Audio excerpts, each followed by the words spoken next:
Hello hi welcome नमस्ते, मेरा नाम ऋतिक और आज हम फिर से बात करेंगे एक और इंटरेस्टिंग कंसेप्ट के बारे में। तो ये वीडियो सेमेस्टर फर्स्ट के उन बच्चों के लिए मोस्ट इंपोर्टेंट होने वाली है जिनके पास सब्जेक्ट है फंडामेंटल्स ऑफ मार्केटिंग मैनेजमेंट। तो चलिए शुरू करते हैं आज की वीडियो को और आज हम बात करेंगे लेसन नंबर 2 यानी कि मार्केटिंग मैनेजमेंट के एक और इम्पोर्टेंट कंसेप्ट के बारे में। यानी कि यहाँ पे हम ये समझेंगे कि प्रोडक्ट लाइन डिसीजंस क्या होते हैं। तो पहले मैं आपको समझा देता हूँ कि प्रोडक्ट लाइन का मतलब क्या होता है। जब भी कोई भी प्रोड्यूसर, कोई भी फर्म, कोई भी इंडस्ट्री एक पर्टिकुलर सेगमेंट में काम कर रही होती है। फॉर एग्जांपल जब हम मारुति की बात करते हैं तो मारुति जो है वो व्हीकल्स में डील करती है। तो मारुति जो है ना वो हर तरह के व्हीकल्स बनाने की पूरी कोशिश करती है, इसमें हर एक तरह के फीचर्स हों, है ना। मतलब उस सेगमेंट में हर एक प्रोडक्ट बनाने की कोशिश करती है। इसी को बोलते हैं प्रोडक्ट लाइन डिसीजंस, ताकि जो कंज्यूमर्स हैं उसके पास मल्टीपल ऑप्शंस हों सेम कंपनी सेम ब्रांड की गाड़ियां लेने के लिए। जैसे मारुति जो है वो एसयूवी बनाती है, ठीक है, सेडान्स भी बनाती है, यानी कि हर एक टाइप के जो प्रोडक्ट है वो बना रही है ताकि जो बायर्स हैं या फिर जो कंज्यूमर्स हैं, ठीक है, वो किसी और ब्रांड के पास ना जाए अगर उन्हें उस पर्टिकुलर टाइप की गाड़ी चाहिए। तो सेम ऐसे ही अगर हम बात करते हैं पेप्सी की या फिर कोक की, तो ये दोनों जो ब्रांड है ना, जो पेप्सी कंपनी है या फिर ये लोग जो है ना सारे के सारे जो प्रोडक्शन करती हैं सारे किस चीज़ का, सॉफ्ट ड्रिंक्स का, है ना, वाटर को छोड़ के, ठीक है। तो ये कहीं ना कहीं पूरे के पूरे सेगमेंट में हर एक प्रोडक्ट को कवर करने की कोशिश करती हैं। तो इसी को बोलते हैं प्रोडक्ट लाइन। और इस कंप्लीट सीरीज के नोट्स भी ऑलरेडी प्रिपेयर हो चुके हैं with important question answer PDF. जिन बच्चों को नोट्स परचेज करने हैं वो इस नंबर पर जाए 9667836336 व्हाट्सएप करके नोट्स भी ले सकते हैं। अब हम चालू करते हैं आगे का कंसेप्ट। तो मैंने आपको प्रोडक्ट लाइन डिसीजंस का बेसिक तो समझा दिया। अब बातें डिसीजंस लिए क्यों जाते हैं, कैसे लिए जाते हैं, इसके एडवांटेजेस क्या क्या होते हैं, वो सब समझने की कोशिश करते हैं। तो it mean a company offers similar product. तो इसका मतलब क्या होता है, एक कंपनी जो है वो सिमिलर प्रोडक्ट जो है वो क्या करेगी, यहाँ पे बनाएगी to solve a whole range of similar problem, ताकि एक पूरी रेंज वो भी सिमिलर प्रॉब्लम्स की सोल्व की जा सके दैट टारगेट कस्टमर्स है, जो टारगेट कस्टमर के पास आते हैं। इसका मतलब कस्टमर की हर एक इच्छा का सम्मान किया जाएगा। कस्टमर को जिस तरह के गुड्स चाहिए उस पर्टिकुलर सेगमेंट के अंदर, जिस तरह के फीचर्स के साथ चाहिए, वैसे ही जो है ना चीज़ें, वैसे प्रोडक्ट जो है कंपनी बनाएगी। A product line is a group of products. तो एक प्रोडक्ट लाइन के अंदर क्या आता है, group of products that are closely related, जो आपस में बहुत ज़्यादा क्या है, रिलेटेड है, बिकॉज दे फंक्शन सिमिलरली, क्योंकि सेम तरीके से काम करते हैं, are sold to same customer groups, और वो सेल भी किसको किए जाते हैं, सेम कस्टमर ग्रुप्स को, are marketed through the same types of outlets, और यही नहीं उनकी मार्केटिंग भी सेम तरीके से की जाती है, fall with in same price range, और यही नहीं सेम प्राइस रेंज के अंदर भी आते हैं। यानी कि कहीं ना कहीं कस्टमर्स का यहाँ पे पूरा ध्यान रखा जाता है कि सेम प्राइस ग्रुप में उसे अगर सेडान चाहिए सेडान मिल जाएगी मारुति के अंदर, उसे अगर सेम प्राइस रेंज में एक एसयूवी बाय करनी है एसयूवी मिल जाएगी। यानी कि हर तरह की जो है ना सर्विसेज जो है, हर तरह के प्रोडक्ट जो है यहाँ पे अवेलेबल हैं प्रोडक्ट लाइन के अंदर। Types of product line decisions are, क्यों प्रोडक्ट लाइन डिसीजंस इतने इंपॉर्टेंट होते हैं वो समझते हैं। पहला क्या आता है, प्रोडक्ट लाइन एक्सपेंशन, क्योंकि हम यहाँ पे बात कर रहे हैं एक्सपेंशन की, किसके एक्सपेंशन की, बिजनेस के एक्सपेंशन की, जो जिसमें विड्थ आ गया, डेप्थ आ गया और डुअल। दूसरा पॉइंट क्या आता है हमारे पास यहाँ पे, और प्रोडक्ट लाइन रिपोजिशन की। इसका मतलब है प्रोडक्ट के अंदर मॉडिफिकेशन भी की जाती है टाइम के साथ, ठीक है, ताकि प्रोडक्ट को और बेहतर बनाया जा सके। और प्रोडक्ट ट्रेडिंग, और प्रोडक्ट के ऊपर क्या होता है, ट्रेडिंग भी होती है, यानी कि बाय सेल जो है चलता रहता है। इसके बाद हमारे पास अगला पॉइंट क्या आता है, प्रोडक्ट लाइन कॉन्ट्रैक्शन। अब जो प्रोडक्ट लाइन कॉन्ट्रैक्शन है, यानी कि यहाँ पे क्या होगा, चीज़ जो है ना कॉन्ट्रैक्ट होंगी, ऊपर तो एक्सपेंड हो रही थी, यहाँ पे कॉन्ट्रैक्ट होंगी, हार्वेस्ट, कंटिन्यूएशन और कंसंट्रेशन। तो ये हमारे पास क्या है, types of product line decision, तीन तरह के डिसीजंस लिए जाते हैं, ठीक है। तो पहला हुआ कि भाई आप देखो, जैसे कि नाम ही क्या है, प्रोडक्ट लाइन एक्सपेंशन, तो यहाँ पे मल्टीपल और प्रोडक्ट्स लाने की कोशिश की जाएगी सेम सेगमेंट के अंदर, ठीक है, सेम प्राइस रेंज के अंदर, कुछ एक्स्ट्रा फीचर्स के साथ, हाँ, पर बिल्कुल सिमिलर प्रोडक्ट होंगे एक दूसरे के। दूसरा हो सकता है कि भाई प्रोडक्ट मॉडिफिकेशन के ऊपर काम किया जाए, या फिर हो सकता है कि अगर प्रोडक्ट लाइन के अंदर सेम सेगमेंट के अंदर ऑलरेडी बहुत से प्रोडक्ट लॉन्च हो रखे हैं, तो उनके प्रोडक्ट की जो क्वांटिटी है वो भी कम की जा सकती है। इसको हम बोल सकते हैं प्रोडक्ट लाइन कॉन्ट्रैक्शन। अब समझते हैं पहले प्रोडक्ट लाइन एक्सपेंशन को, यानी कि पहला पॉइंट आता है प्रोडक्ट लाइन एक्सपेंशन। तो marketing executive would consider opportunities for product line expansion once a product has achieve market success. जब कोई भी प्रोडक्ट जो है वो मार्केट सक्सेस अचीव कर लेता है, तो जो मार्केटिंग टीम है वो कोशिश करती है कि प्रोडक्ट लाइन एक्सपेंड किया जाए, यानी कि और भी ज़्यादा प्रोडक्ट जो है वो सेम सेगमेंट के अंदर लॉन्च किए जाए, adding rated products to line to increase target market. और यही नहीं, रेटेड प्रोडक्ट भी लॉन्च किए जाते हैं ताकि टारगेट मार्केट क्या हो, इंक्रीज हो। ऑल्दो पॉसिबल न्यू ऑफरिंग्स, और यही नहीं, नई ऑफरिंग्स भी यहाँ पे की जाएंगी, can be very different from original product, जो ओरिजिनल प्रोडक्ट से बहुत ज़्यादा क्या है, डिफरेंट हो सकती हैं।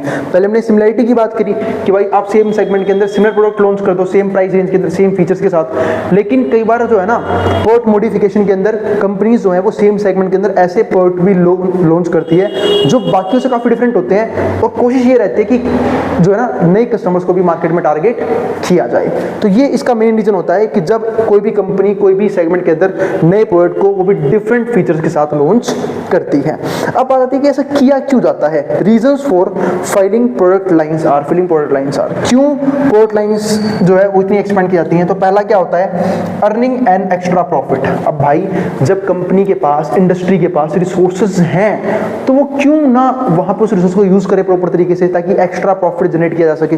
तो वही चीज यहां पे है। तो अर्निंग एंड एक्स्ट्रा प्रॉफिट के लिए भी ये काम किया जाता है। दूसरा, सेटिस्फाइंग इंटरमीडियरीज, यानी कि जो भी बाकी कस्टमर्स हैं या फिर जो मार्केटर के अलावा जो बाकी लोग हैं उनको भी सेटिस्फाई करना बहुत जरूरी है। तो सेटिस्फाई करने के लिए ये काम किया जाता है। और इसमें आप कंज्यूमर को सेटिस्फैक्शन भी समझ सकते हो, क्योंकि कंज्यूमर को जब डिफरेंट गुड्स के ऑप्शन मिलेंगे सेम सेगमेंट के अंदर, वो भी सेम प्राइस रेंज के अंदर, तो वो कहीं ना कहीं ज़्यादा अट्रैक्ट होंगे उस कंपनी की तरफ। तो ये हो गया दूसरा पॉइंट। तीसरा, यूटिलाइजिंग एक्सेस कैपेसिटी।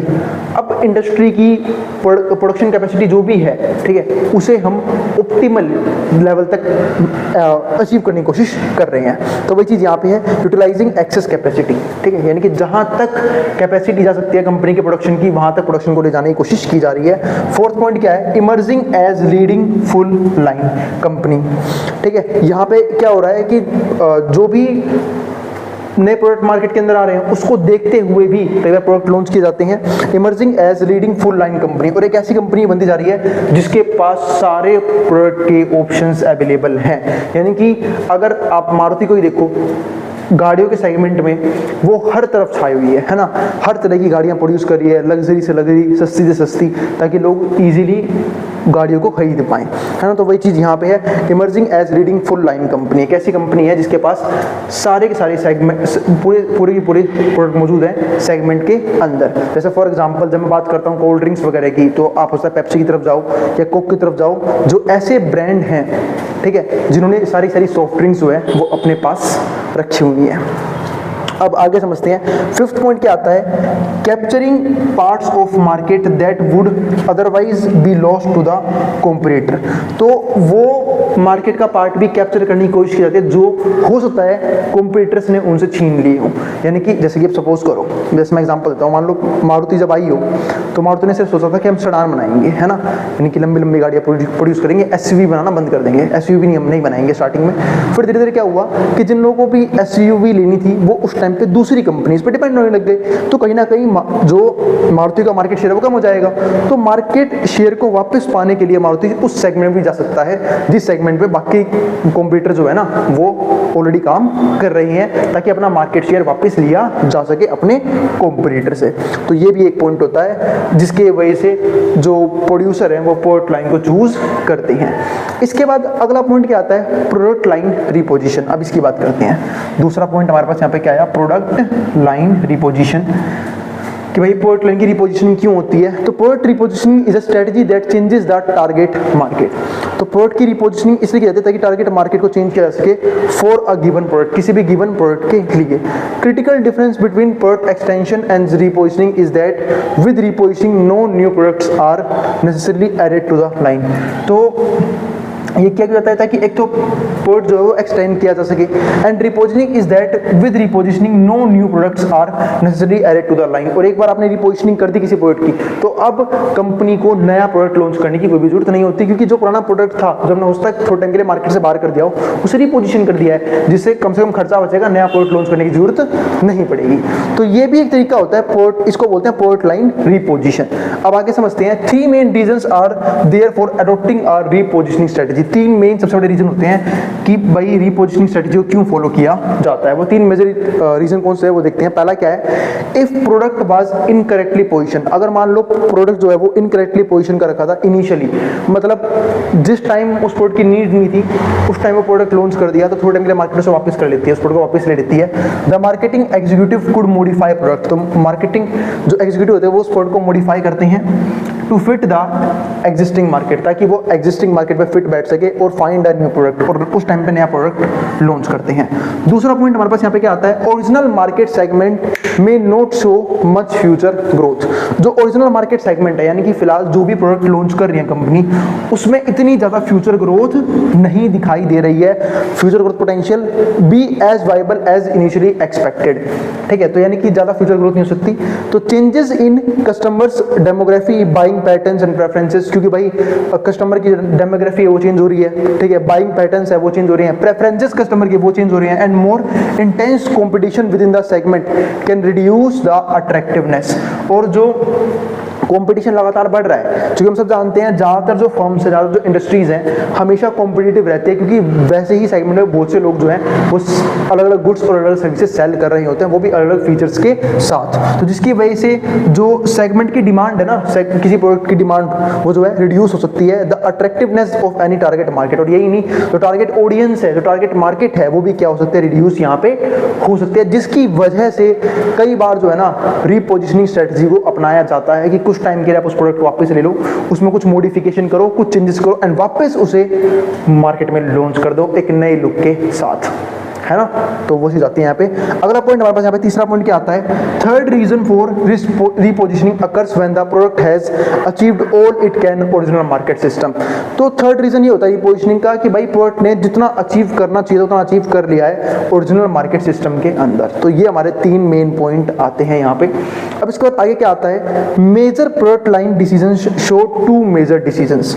तो जो मेजर प्रोडक्ट लाइन डिसीजंस हैं वो यहाँ पे 2 मेजर डिसीजंस जो है वो देती है। अब मैं marketing executive must make reposition a product. पहला क्या आएगा, प्रोडक्ट का मॉडिफिकेशन। इसका मतलब ये है यहाँ पे कि मान लेते हैं कि भाई कंपनी ने कोई एक नया प्रोडक्ट लॉन्च किया होगा मार्केट के अंदर, ठीक है, हो सकता है उस प्रोडक्ट के लिए वो सही टाइम ना हो, या फिर उस प्रोडक्ट में जो फीचर्स हैं या फिर जो कैरेक्टरिस्टिक्स हैं वो बिल्कुल सही ना हो, घटिया क्वालिटी की हैं। तो ऐसे केसेस में जो कॉम्पिटिटर्स हैं वो उस प्रोडक्ट को हराने की पूरी कोशिश करेंगे, उसे मार्केट से बाहर करने की पूरी कोशिश करेंगे। तो ऐसे केसेस में जो जनरली कंपनीज हैं, ठीक है, सेम सेगमेंट में जो परफॉर्म कर रही हैं, वो उस जो भी उन्होंने प्रोडक्ट लॉन्च किया है उसे वापस ले लेती हैं, उसमें कुछ ना कुछ मॉडिफिकेशन करती हैं, उसी को बोलते हैं प्रोडक्ट मॉडिफिकेशन, और वापस मार्केट में लॉन्च कर देती है एक नए लुक के साथ, नए फीचर के साथ, है ना। तो वो चीज़ हो जाती है जिसके जरिए उस प्रोडक्ट की डिमांड वापस क्या हो जाए, इंक्रीज हो जाए, है ना। जैसे कि मैं याद नहीं आ रहा मुझे, बट अभी एग्जांपल ध्यान में आया, ठीक है, कि आप लोगों को पता होगा टाटा नैनो की कितनी बेइज्जती हुई, जो कि टाटा साहब ने नैनो से ली थी ताकि जो मिडिल क्लास गाड़ियों को बिल्कुल अनअफोर्डेबल समझता है वो भी गाड़ियों को अफोर्ड कर पाए, ठीक है। तो इसलिए टाटा नैनो जो है लॉन्च की गई थी, तो लोगों ने नैनो की इतनी बेइज्जती करी कि जो ऑलमोस्ट नैनो की डिमांड है, नैनो बिल्कुल गायब हो गई है हमारी इकोनॉमी से, ठीक है। तो लेकिन टाटा, शायद मैं बीच में पढ़ रहा था इस आर्टिकल में, अब पता नहीं सच्चाई है गलत है, तो लॉन्च हुई नहीं शायद वो गाड़ी, ठीक है, कि टाटा नैनो को रीलुक देके वापस लॉन्च किया जाएगा, है ना। यानी कि वापस एक अफोर्डेबल प्राइस में टाटा को नई लुक के साथ, ठीक है, टाटा नैनो को नई लुक के साथ, ठीक है, वापस से क्या किया जाएगा, मार्केट में उतारा जाएगा। इसको ही बोलते हैं प्रोडक्ट मॉडिफिकेशन, कि अगर कोई प्रोडक्ट किसी भी कारणवश नहीं चल रहा है तो उसमें कुछ मॉडिफिकेशन करो और दोबारा उसे मार्केट में इकोनॉमी में लॉन्च कर दो सेम सेगमेंट के अंदर। दूसरा पॉइंट क्या आता है, प्रोडक्ट लाइन स्ट्रेचिंग। तो कई बार प्रोडक्ट लाइन को स्ट्रेच करने के लिए भी ये चीज़ की जाती है, तो जिसको क्या बोलते हैं, प्रोडक्ट ट्रेडिंग बोलते हैं, प्रोडक्ट ट्रेडिंग अप, डाउन और अक्रॉस। तो बस ये था एक तुच्छ प्रकार का टॉपिक, ठीक है। तो वो हमने खत्म कर लिया इस वीडियो के अंदर, और उम्मीद है आपको समझ में आ गया होगा, ठीक है, प्रोडक्ट लाइन डिसीजंस का मतलब क्या होता है।